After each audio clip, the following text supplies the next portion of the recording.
average goes up by quite a bit. Yeah. So the median's about 25,000. The second, number 2 employee on the list, Pat Lockhart, $58,354 a year.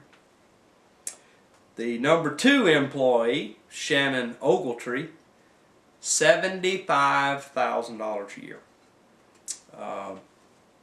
I'm at a loss when you compare private sector In this area. in this area to public sector. This is obscene. Yeah, because I've been present when Team Santa Rosa leadership has said, well, we have to pay them that much to retain them. Otherwise, it's so competitive that somebody else will steal these employees away at a higher salary. So what they're saying is that their leadership over there, who has never followed the Sunshine Law in open meetings and who continuously fails to fulfill Chapter 119 as prescribed by law, they might lose that type of a person to somebody else. Let's get away from that entirely, and let's ponder the question of how many jobs have they created, and raised up that median wage of 25,000 a year since they've been in these positions. We really don't know, because since 2004... That information's not available. That information... It's none of your business. It's hard to believe, ladies and gentlemen, but that information's not available. It's none of your business. Drum roll, please. Cindy Anderson, $92,400. Plus benefits, ladies and gentlemen. So that's a pretty big number there. And, hey, it's kind of one of those kind of situations. I guess, the football player that's making $15 million a year, if he thinks he can get $18 million a year, well, go for it. That's capitalism.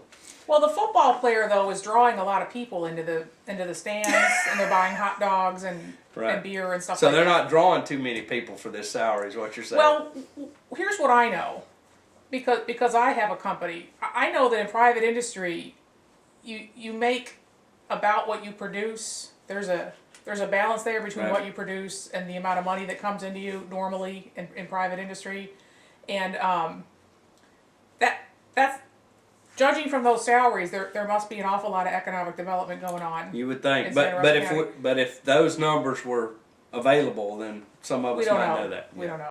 Well, Deborah, I really appreciate that robust arm wrestling match. Let's back to my meticulous record keeping. We've been talking about public records, but really the current issue that we're kind of focusing on is actually open meetings. Is actually open meetings, and recently, of course, we talked about it in one of the shows. Let me do this. Recently, you pinned down the county attorney, and he was forced to admit that Team Santa Rosa does fall under Sunshine Law. They are required to hold open meetings. And advertised open meetings, and keep minutes and keep records of the minutes. And the next day, there were the next county commission meeting. Then we got a letter from the president of Team Santa Rosa affirming that they understand that. The interesting thing about that letter is, of course, the first paragraph. It went around and around and around, and then finally said, yes, we have to have public meetings. And then the last paragraph, it said, but we're going to have a few more private meetings, and we'll decide what we're going to do, and we're going to get back to you. They're going to have to confer with each other to figure out how to follow the law, is the gist of that. And I'm going to look in the camera when I say this. The law is very clear, Mr. Gray. It's very clear, Team Santa Rosa. You've acknowledged that you have to follow Sunshine Law. You have to have advertised open meetings. And I've been keeping a running tab, Deborah, since the reorganization of Team Santa Rosa, and there may be a little slide on my account because of some things that happened, but we've pretty much gone 3,685 days without an advertised open meeting that Team Santa Rosa has been required to have. And we still don't know when we're going to see one, despite the fact that they've affirmed that they understand that they do fall under open meeting laws. Well, there's a couple things that come to mind for me. Number one, it's been acknowledged you have to have them, and it may not be 3,685 days, but a long ways back you should have been having them. What is interesting to me is that here's a letter that says, yes, you're right, we have to follow it. But by the way, we'll get back with you, the taxpayers, and let you know when we decide to follow the law. Well, Mr. Gray, starting on January the 21st, when you acknowledge the fact that you were supposed to have open public meetings advertised, what the second part of that letter should have had was the dates of all the meetings and the times and what newspaper you were going to advertise them in. I don't need to hear the rest of it. I don't need to hear about your private meeting. Don't need to how your board's going to get together and talk about it. No, sir. You are 100% in violation of the law as we speak. I hope it works out for you. I'm a little concerned that it may not work out for you, but well, I'll keep an open mind. There's a number of issues, especially one we've been focusing on recently, that we know that there was a lot of discussion carried out and there were a lot of actions carried out behind the scenes, outside of the public eye, and now we understand from Team Santa Rosa that they want the county to buy a $2.5 million industrial park property from Mr. Bill Pullum, the south end. It's a property near I-10 in the center of the county, and they want the county, we the taxpayers, to buy that property. Want you to pony up. Right. And we know from some emails that we obtained through a public records request from the county that their team had, it sounds to me like, had indicated to Mr. Pullum in 2006, it's a done deal, we're going to buy this from you. Just not right now. Here's what you need to do to the property before we buy it.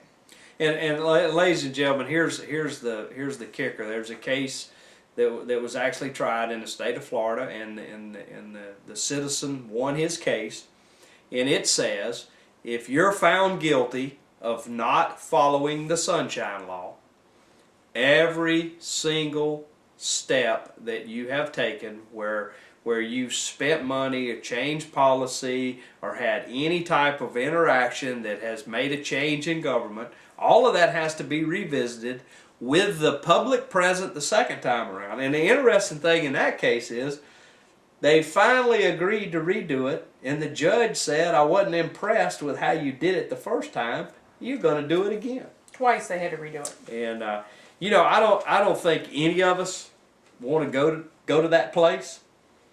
But also we need to follow the law. We know what the law is. We need to follow the law. It's very simple. You meet the qualifications, follow the law. Not have another private meeting to decide when you're going to follow the law. Follow the law. You know what? I buy a tag and I pay my taxes and I obey the speed limit and I obey the laws. I comply. I want everybody to comply. That's all I've ever asked for the people to do. The government that works for me, all I've ever asked them to do is to comply with the law. So, ladies and gentlemen, once again, we've beat it up a little bit for you. Deborah, my shoulder's still a little sore from all the pounding I took in her love of the ACLU. And we hope you've enjoyed the show.